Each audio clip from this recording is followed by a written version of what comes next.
கர்த்தருடைய பரிசுத்த நாமத்திற்கு மகிமை உண்டாவதாக. இந்த நாளிலும் கூட மறுபடியுமாய் உங்களை இந்த வானொலி மூலமாய் காண்பதிலே நான் மிகுந்த மகிழ்ச்சி கொள்ளுகிறேன். கர்த்தர் தாமே நம் யாவரையும் கண்மணி போல காத்து இந்த நாளிலே மறுபடியும் ஆசீர்வாதமாய் அவருடைய பிள்ளைகளை நடத்தும்படிக்காக கர்த்தர் நம்மை நிர்ணயித்து வைத்திருக்கிறபடியால் கர்த்தரை நான் ஸ்தோத்திரிக்கிறேன். இந்த மே மாசத்தினுடைய முதலாவது நாளிலே, முதலாவது வாரத்திலே உங்களுக்கு ஒரு வசனத்தோடு கூட ஆசீர்வாதமாக இருக்கும்படிக்காக நான் தொடங்கும்படிக்காக நான் ஆசைப்படுகிறேன். சங்கீதங்களின் புஸ்தகம் 33வது அதிகாரம் 18, 19, 20வது வசனத்தை பார்க்கும் பொழுது கர்த்தருடைய வசனம் சொல்லுகிறது, தமக்கு பயந்து தமது கிருபைக்கு காத்திருக்கிறவர்களை அவருடைய ஆத்துமாக்களை மரணத்திலிருந்து விலக்குவார். தமக்கு பயந்து அவருடைய கிருபைக்கு காத்திருக்கிறவர்களுக்கு தேவன் என்ன செய்கிறார்? அவருடைய ஆத்துமாக்களை மரணத்திலிருந்து நம்மளை விலக்கி நம்மளை மீட்டு காக்கிறார். 19வது வசனம் சொல்லுகிறது, பஞ்சத்தில் அவர்களை காக்கவும் கர்த்தருடைய கண்கள் அவர் மேல் நோக்கமாக இருக்கிறது. பஞ்சமா, பட்டினியா, கஷ்டமா, கவலையா, கர்த்தரை நீங்கள் நோக்கி பார்ப்பது உண்மை என்று சொன்னார் அவருடைய கண்களும் கூட உங்கள் மேல் அது நோக்கமாக இருக்கிறதை நீங்கள் மறந்துவிட வேண்டாம். 20வது வசனத்திலே பார்க்கிறோம், தம்முடைய ஆத்துமா கர்த்தருக்காக காத்திருக்கிறது. யாருடைய ஆத்துமா கர்த்தருக்காக காத்திருக்கிறதோ அவரே நமக்கு துணையும் கேடகமாக இருக்கிறார் என்று பார்க்கிறோம். அருமையான கர்த்தருடைய பிள்ளைகளே, ஷாலம் சபை மக்களே, இந்த மே மாசத்தினுடைய துவக்கத்திலே கர்த்தர் நமக்கு கொடுக்கிறதான ஒரு வாக்குத்தத்தமான வசனம், நமக்கு பயந்து அவருடைய கிருபைக்கு காத்திருக்கிறவர்களே கர்த்தர் என்ன செய்கிறார்? அவருடைய ஆத்துமாக்களை மீட்டு காப்பாற்றி அவர்கள் மேலே நோக்கமாக இருக்கிறார். அவர்களை விடுவிக்கிறார். பஞ்சத்தில் கூட அவர்களுக்கு உதவி செய்கிறார். அது மாத்திரமல்ல, கர்த்தருடைய அவருடைய ஆத்துமா கர்த்தருக்காக காத்திருக்கிறது. அவரே நமக்கு துணையும் கேடகமாக இருக்கிறார். யாரெல்லாம் கர்த்தர் மேல் பயபக்தியோடு கூட கர்த்தரை மாற்ற விசுவாசித்து அவருக்காக காத்திருக்கிறீர்களோ உங்களுக்கு கர்த்தரே துணையும் கேடகமாக இருக்கிறார். அல்லேலூயா! எவ்வளவு ஆசீர்வாதம்! கர்த்தருக்கு பயந்து அவருடைய கிருபைக்கு காத்திருங்கள். அவர் உங்கள் மேலே நோக்கமாக இருந்து இந்த ஆத்மாவை தப்புவிப்பார், மரணத்திலிருந்து தப்புவிப்பார், கண்ணீரிலிருந்து தப்புவிப்பார், துக்கத்திலிருந்து தப்புவிப்பார். அது மாத்திரமல்ல, அவர்கள் மேல் நோக்கமாக இருப்பார், உங்களை பார்த்துக் கொண்டே இருப்பார், உங்களை கண்காணித்துக் கொண்டே இருப்பார். அது மாத்திரமல்ல, தேவனுடைய வசனம் சொல்லுகிறது, அவர்கள் காத்திருக்கிறவர்களுக்கு அவரே துணையும் அவரே கேடகமாக இருக்கிறார். அல்லேலூயா! இந்த மே மாசத்திலே கர்த்தர் இந்த 3 வசனத்தோடு கூட கர்த்தர்களை அபரிதமாய் ஆசீர்வதிக்கட்டும். கர்த்தருக்காகவே காத்திருப்போம், கர்த்தரே நம்புவோம், கர்த்தரே உங்களுக்கு துணையும் கேடகமாக எல்லா காரியங்களிலும் உங்களை மீட்டு உங்களை ஆசீர்வாதமாய் வழிநடத்துவார். ஆமென். இந்த நாளில கூட செய்திக்காக நாம் எடுத்துக்கொள்ளப்படுகிறதான வசனம், நாம் தேவனுடைய வேதத்திலிருந்து யோவேல் தீர்க்கதரிசன புஸ்தகம் 2ஆம் அதிகாரம் 21வது வசனம். யோவேலுக்கு ಬರೆದ ಪುಸ್ತಕ 2ನೇ ಅಧ್ಯಾಯ 21ನೇ ವಚನದಲ್ಲಿ ನಾವು ನೋಡ್ತೇವೆ. ಅಲ್ಲಿ பார்க்கும்போது தேவனுடைய வசனம் சொல்லுகிறது, தேசமே பயப்படாது, மகிழ்ந்து களிக்கூறு, கர்த்தர் உன் நடுவில் பெரிய காரியங்களை செய்வார். கர்த்தருக்குள்ள பிரியமான சகோதர சகோதரிகளே, என் அன்பான குடும்பத்தாரே, மக்களே, இந்த வசனம் யாவருக்கும் நன்றாக நமக்கு தெரியும். கர்த்தருக்காக நீங்கள் காத்திருக்கிறவர்கள் தேவன் உங்களை பார்த்து சொல்லுகிறார், தேசமே பயப்படாது, மகிழ்ந்து களிக்கூறு, அவர் உங்கள் மத்தியிலே பெரிய காரியங்களை செய்வார். இன்னைக்கு தேசமே பயந்திருக்கிறது. கொரோனா வைரஸ்களை வந்து தாக்கி விடுமோ என்று பயந்து கொண்டிருக்கிறார்கள். கிறிஸ்தவர்களும் பயந்து கொண்டிருக்கிறார்கள். எல்லாரும் பயப்படுகிறார்கள். கர்த்தருக்காக பயப்படுவது நல்லதுதான். ஆனால் தேவனுடைய வசனம் சொல்லுகிறது, தேசமே, தேசத்தில் இருக்கிற எல்லா ஜனங்களே, நீங்கள் எல்லாரும் மகிழ்ந்து களிக்கூறு, உங்கள் மத்தியிலே நான் பெரிய காரியங்களை செய்வேன். தேசத்திற்கே ஆண்டவர் சொல்லுகிறார், பயப்படாமல் கலங்காமல் திகையாமல் இருங்கள் என்று சொல்லி. ஆனால் கர்த்தருடைய பிள்ளைகளுக்கு ஒன்று தெரியுமா? தேவன் எங்கே இருக்கிறார்? 2-3 பேர்கள் மத்தியிலே இருக்கிறாரோ, அவரை நம்புகிறவர்களோடு கூட இருக்கிறாரோ, யார் அவரை தேடுகிறார்களோ அவர்கள் நடுவிலே கர்த்தர் பெரிய காரியங்களை செய்வார். ஒருவேளை தேசத்தில் உள்ளவர்கள் விசுவாசிக்காதவர்கள் உண்டு, தேவனை நம்பாதவர்கள் உண்டு, கர்த்தருடைய வசனத்தை அறியாதவர்களும் கூட உண்டு. இன்றைக்கு உங்களுக்கு நான் சவாலாக சொல்லட்டும், நீங்கள் தேசத்தில் இருந்தாலும் கூட தேசத்துக்கு சார்ந்தவர்கள் அல்ல, நீங்கள் தேவனுடைய தேசத்தை சேர்ந்தவர்களாக இருக்கிறீர்கள். ஹல்லேலூயா. நீங்கள் இந்த பூமியில் இருந்தாலும் பூமிக்குரியவர்கள் அல்ல, இந்த பூமியில நீங்கள் பிரித்தளிக்கப்பட்டவர்களாக இருக்க வேண்டும். நீங்கள் ரட்சிக்கப்பட்டவர்கள், தேவனுக்கு தெரிந்து கொள்ளப்பட்டவர்களாக இருக்கிறீர்கள். நீங்கள் கர்த்தருக்கு விசேஷமான பிள்ளைகளாக இருக்கிறீர்கள். கர்த்தரை நம்பியிருக்கிறபடியால் உங்களை கர்த்தர் வெகுவாக ஆசீர்வதிப்பார் என்று சொல்லியிருக்கிறார். எனவே தேசமே பயப்படாதே, நீ மகிழ்ந்து களிக்கூறு. உலகத்திலே பார்க்கும் பொழுது முழு உலகம் இந்த வாசம் முழுவதுமாக இன்னும் எத்தனை நாட்களோ என்ன நடக்குமோ என்று பயந்து இருக்கிறீர்களா? பயப்படுகிறவர்கள் மத்தியிலே தேவன் வந்து சொன்னார், இயேசு கிறிஸ்து வீட்டில் இயேசு வந்து சொன்னார், உங்களுக்கு சமாதானம். ஏன் அழுகிறீர்கள்? யாரை தேடுகிறீர்கள்? நான் இங்க இல்லை, நான் தேவனுக்கு எடுத்துக்கொள்ளப்பட போகிறேன், உங்களுக்காகவே நான் மீண்டும் வரப்போகிறேன் என்று சொல்லிவிட்டு போயிருக்கிறார். இஸ்ரவேலை சேர்ந்ததான பிள்ளைகள், கர்த்தருடைய தேசத்தை சேர்ந்ததான பிள்ளைகளுக்கு தேவன் சொல்லுகிறார், தேசமே நீ பயப்படாதே, நீ மகிழ்ந்து களிக்கூறு என்று சொல்லு. நீங்கள் என்ன செய்ய வேண்டும்? நீங்கள் பயப்படுவதற்கு பதிலாக மத்தேயு 15ஆம் அதிகாரம் 30ஆம் வசனம் சொல்லுகிறது, அநேகர் குருடர்கள், முடவர்கள், வியாதிஸ்தர்கள், நோயாளிகள், பாவப்பட்டவர்கள் அநேகரை கொண்டு வந்து இயேசுவுடைய பாதத்திலே வைத்தார்கள். தேவனுடைய பாதத்திலே நீங்கள் உங்களுடைய காரியங்களை வைத்து விட வேண்டும். நல்ல பிரிய மக்களே, தேவர வಚನ ಹೇಳುತ್ತದೆ, யோவேல் புத்தகದಲ್ಲಿ 2:21 ವಚನದಲ್ಲಿ, ದೇಶವೇ ನೀ ಭಯಪಡಬೇಡ, ನೀ ಸಂತೋಷವಾಗಿರು, ನಾನು ನಿನ್ನ ಮಧ್ಯದಲ್ಲಿ ದೊಡ್ಡ ಕಾರ್ಯಗಳನ್ನು ಮಾಡುವೆನು. ನೀನು ಭಯ ಇದೆಯಾ? ಕಷ್ಟ ಇದೆಯಾ? ರೋಗವ, ಕಾಯಿಲೆವ, ಏನೇ ಬಂದರೂ ಸರಿ, ದೇವರ ಮೇಲೆ ನಂಬಿಕೆಯನ್ನು ನೀವು ಇಕ್ಕಬೇಕು. ದೇವರ ಮೇಲೆ ನಂಬಿಕೆ ಇಡಬೇಕಾದ್ರೆ ದೇವರು ನಿನ್ನ ಮಧ್ಯದಲ್ಲಿ ವಿಶ್ವಾಸಿக்கிறವನಾಗೆಲ್ಲ ಕೂಡು. ವಿಶ್ವಾಸ ಮಾಡುವವನಿಗೆ ಎಲ್ಲ ಆಗುತ್ತದೆ. விசுவாசமே எனக்கு ஜெயமனை கொடுத்தது. விசுவாசம் இல்லாமல் நீங்கள் ஒன்றும் செய்ய முடியாது. விசுவாசமே உன்னை ஜெயிக்கும், விசுவாசமே உன்னை உயர்த்தும், விசுவாசமே உன்னை ஆசீர்வதிக்கும். உன் விசுவாசத்தின்படி ஆகக்கடவது என்று சொல்லி வசனம் சொல்லுகிறது. ದೇವರ ಪ್ರಿಯ ಮಕ್ಕಳೇ, ನಾವು ದೇವರ ವಚನದಲ್ಲಿ ನಾವು ನೋಡ್ತೇವೆ, ಮತ್ತಾಯ ಮತ್ತು ಸುವಾರ್ತೆ 15ನೇ ಅಧ್ಯಾಯ 30ನೇ ವಚನದಲ್ಲಿ ನೋಡ್ತೇವೆ, ಅನೇಕರು ಬಂದು ಯೇಸುವಿನ ಪಾದಕ್ಕೆ ಬಿದ್ದರು. ಅವರ ಕಾಲಲ್ಲಿ ಬಂದು ಬಿದ್ದು, ಸ್ವಾಮಿ ನೀನೇ ನನಗೆ ಶರಣಾಗತಿಯಾಗಿ ನಾನು ಬಿದ್ದಿದೆ, ನನ್ನ ಕಾಯಿಲೆಯನ್ನು ಗುಣಮಾಡು, ನನ್ನ ರೋಗವನ್ನು ಗುಣಮಾಡು, ನನ್ನ ಪಾಪವನ್ನು ಕ್ಷಮಿಸು, ನನ್ನ ಇರುವ ಎಲ್ಲ ಕೇಡುಗಳನ್ನು ಎದ್ದು ಹಾಕಿರಿ ಸ್ವಾಮಿ ಅಂತ ಹೇಳಿ ಅವರು ಮತ್ತಾಯ 15:30 ನೋಡ್ಬೇಕಾದ್ರೆ ನಾನಾ ವಿಧವಾದ ಜನರು, ಕುರುಡರು, ಕುಂಟರು, ಪಾಪಿಗಳು, ರೋಗಿ, ಇಂಥ ಜನರು ಎಲ್ಲರೂ ಬಂದು ದೇವರ ಪಾದದಲ್ಲಿ ಬಂದು ಅವರನ್ನು ಇಕ್ಕಿದರು. ಈ ಬೆಳಗಿನ ಸಮಯದಲ್ಲಿ ನೀವು ಸಹ ನಿಮ್ಮ ಕಾರ್ಯಗಳನ್ನು ದೇವರ ಪಾದಕ್ಕೆ ನೀವು ಅರ್ಪಣೆ ಮಾಡುವುದು ನಿಜವೆಂದರೆ ನಿಮ್ಮ ಕಾರ್ಯಗಳಲ್ಲಿ ದೇವರು ನಿಮಗೆ ಜಯವನ್ನು ಕೊಡುವನಾಗಿದ್ದಾನೆ. ದೇಶವೇ ಜಯ ಕೊಡಬೇಡ, ನೀನು ಸಂತೋಷವಾಗಿರು, ನಾನು ನಿನ್ನ ಮಧ್ಯದಲ್ಲಿ ದೊಡ್ಡ ಕಾರ್ಯಗಳನ್ನು ನಾನು ಮಾಡುವೆನು ಅಂತ ಹೇಳಿ. ನನ್ನ ಪ್ರಿಯ ಮಕ್ಕಳೇ, ದೇವರ ವಚನಕ್ಕೆ ನಾವು ವಿಧೇಯರಾಗೋಣ, ದೇವರ ವಚನವನ್ನು ನಂಬೋಣ. ಆದರೆ ನಿಮ್ಮ ಮನೆಯಲ್ಲಿ, ನಿಮ್ಮ ಕುಟುಂಬದಲ್ಲಿ, ನಿಮ್ಮ ವಿಶ್ವಾಸದಲ್ಲಿ, ನಿಮ್ಮ ಬಾಳಲ್ಲಿ ಯಾವುದೇ ಕಾರ್ಯ ಬೇಕಾದ್ರೂ ದೇವರು ಮಾಡೋದಕ್ಕೆ ಸಿದ್ಧನಾಗಿದ್ದಾನೆ. ಆತನನ್ನು ನಂಬಿಕೆಸ್ತನಾಗಿ ನೀವು ಇಟ್ಕೊಂಡಿರಬೇಕು. ಅವರು நீங்கள் நம்ப வேண்டும், பயப்பட வேண்டாம், கலங்க வேண்டாம். பிரச்சனைகள் என்ன வந்தாலும் சரி, கர்த்தர் மேல் நீங்கள் விசுவாசமாய் இருக்க வேண்டும்.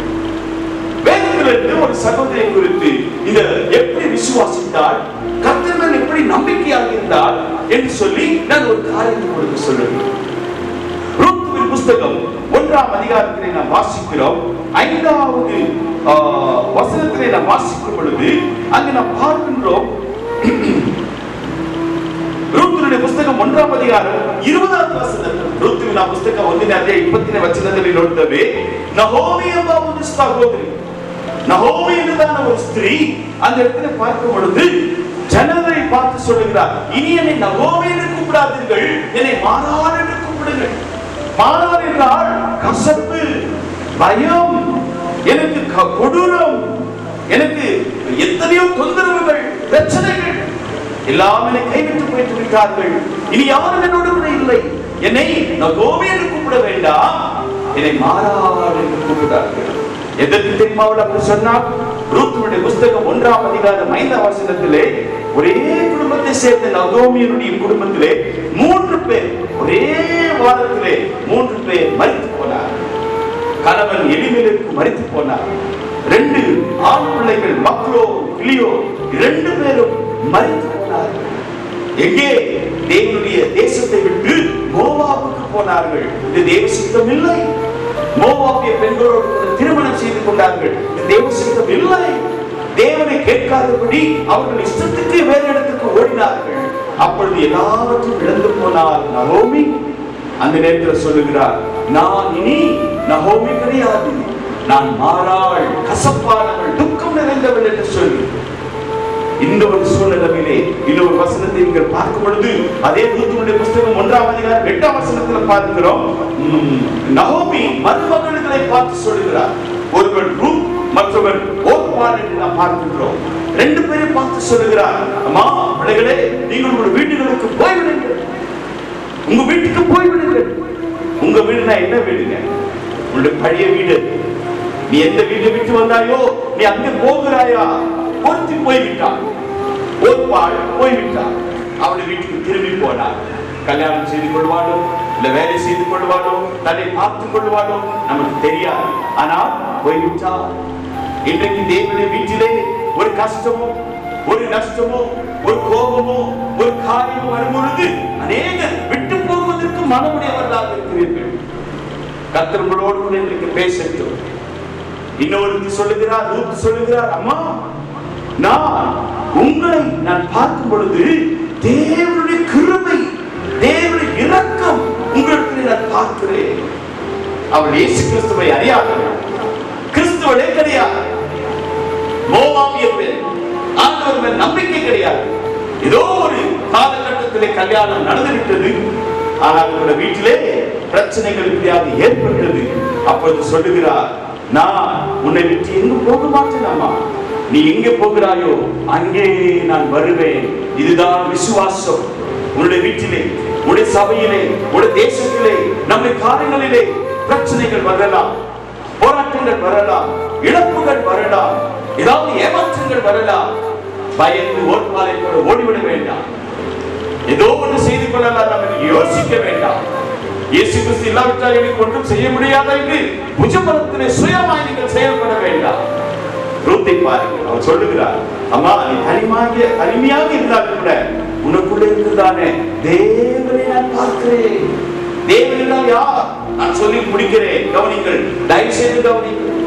அவர் சொல்லுகிறார், நீ போகிற இடத்துல நான் வருவேன், நீ தங்குற இடத்துல நான் தங்குவேன், நீ சாப்பிடுவதை நான் சாப்பிடுவேன், நீ இருக்கிறதான இடம் என்னுடைய இடம், உன்னுடைய ஜனங்கள் என்னுடைய ஜனங்கள். அவளுக்கு ஜனமே கிடையாது, ஒரு விசுவாசியும் கிடையாது.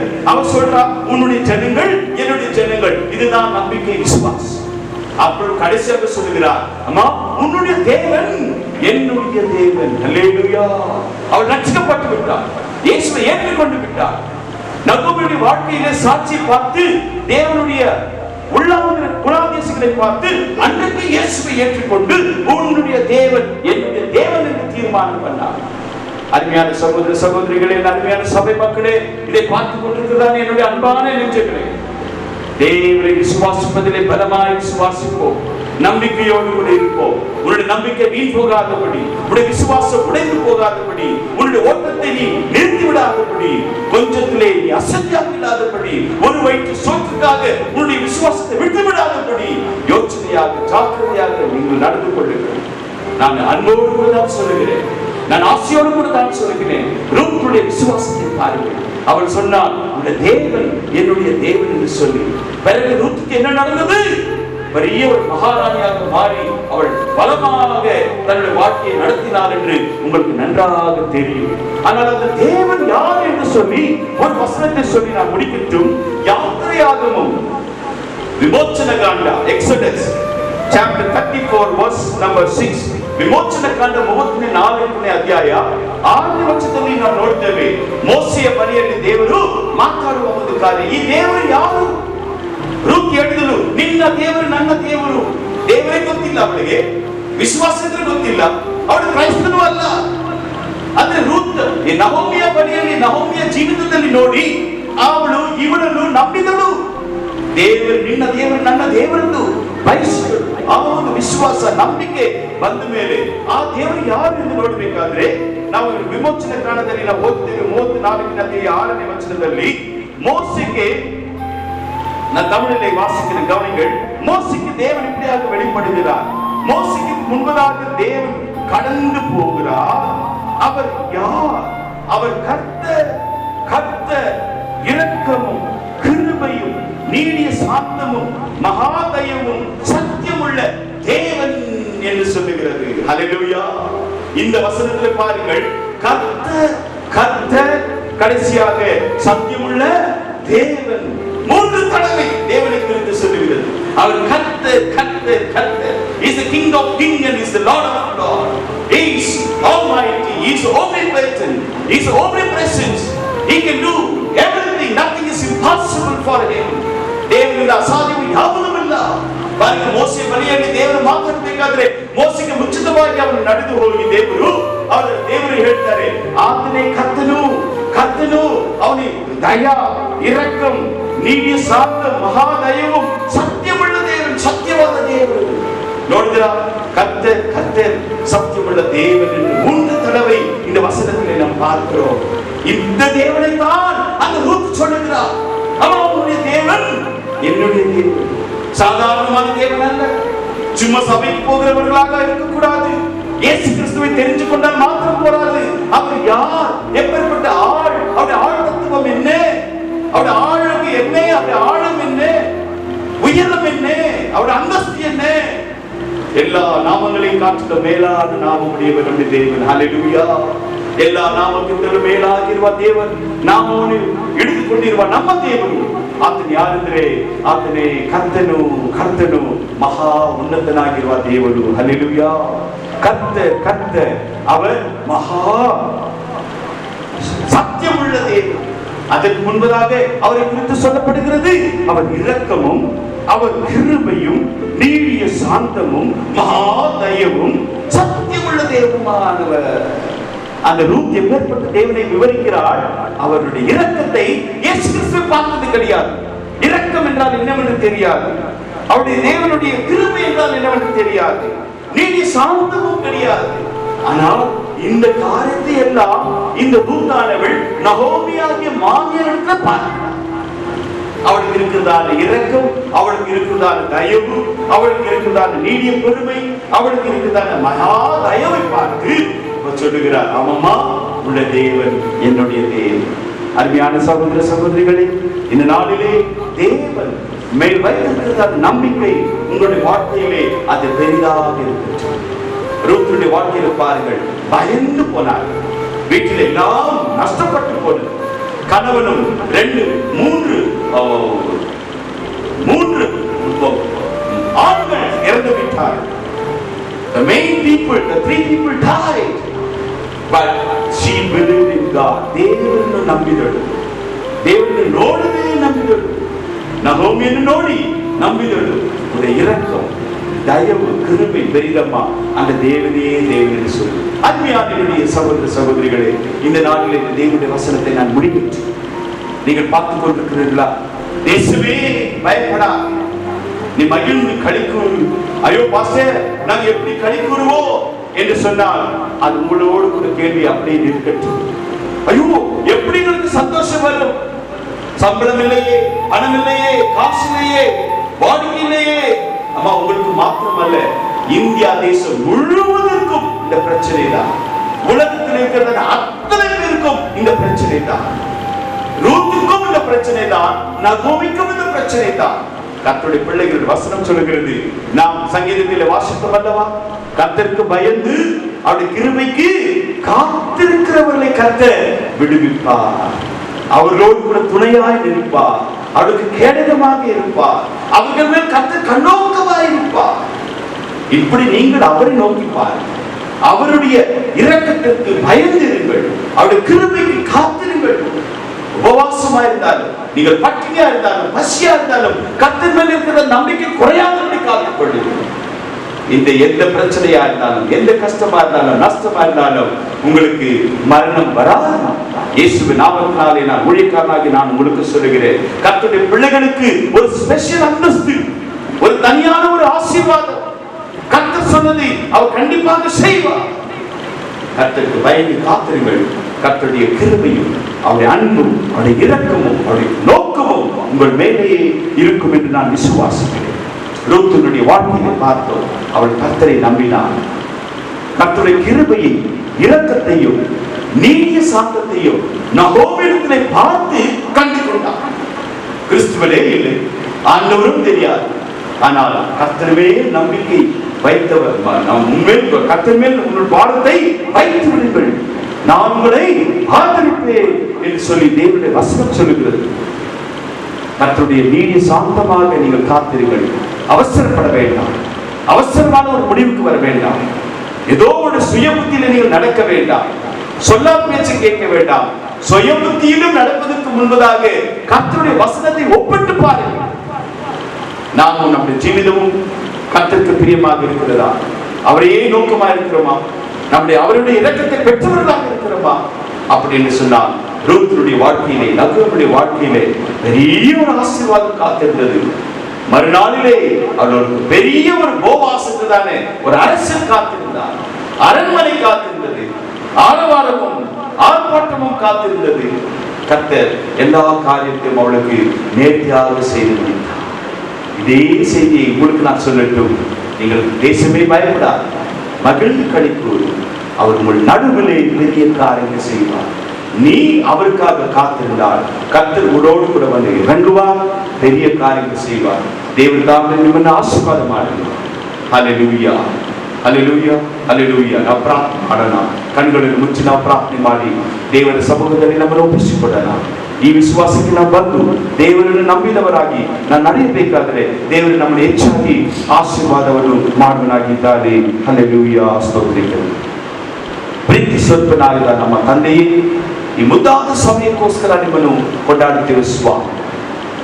ಈ ಬೆಳಗಿನ ಜಾವದಲ್ಲಿ, ಈ ಮೇ ತಿಂಗಳು ಮೊಟ್ಟೆ ಮೊದಲದಾಗಿರುವ ಈ ಭಾನುವಾರ ಈ ವಾಕ್ಯವನ್ನು ನಾವು ಕೇಳಬೇಕಾದ್ರೆ ನಿಮ್ಮ ಮೇಲಿರುವ ಭಯ, ನಿಮ್ಮ ಮೇಲಿರುವ ನಿಮಗೋಸ್ಕರ ಕಾಯ್ದುಕೊಂಡಿರುವ ಕೃಪೆ, ಅನುಗ್ರಹ ನಮ್ಮ ಮೇಲೆ ಬರಲಿ. ಎಲ್ಲ ಕಷ್ಟಕ್ಕೂ ನಷ್ಟಕ್ಕೂ ಬಾಧೆಗಳಿಗೂ ನಮ್ಮನ್ನು ತೆಗೆದಾಕಿರಿ ಸ್ವಾಮಿ. ಬೇಕಾಗಿರುವ ಎಲ್ಲ ಕಾರ್ಯಗಳನ್ನು ನಮಗೆ ಒದಗಿಸಿಕೊಡಿ ಸ್ವಾಮி. எங்களை யாவரையும் நாங்கள் ஒப்புக் கொடுக்கிறோம். என்னுடைய ஆத்துமாவை மரணத்திற்கு விலக்கி பாதுகாத்துக் பஞ்சத்தில் எங்களை மீட்டு காத்துக் கொள்ளுங்கள்.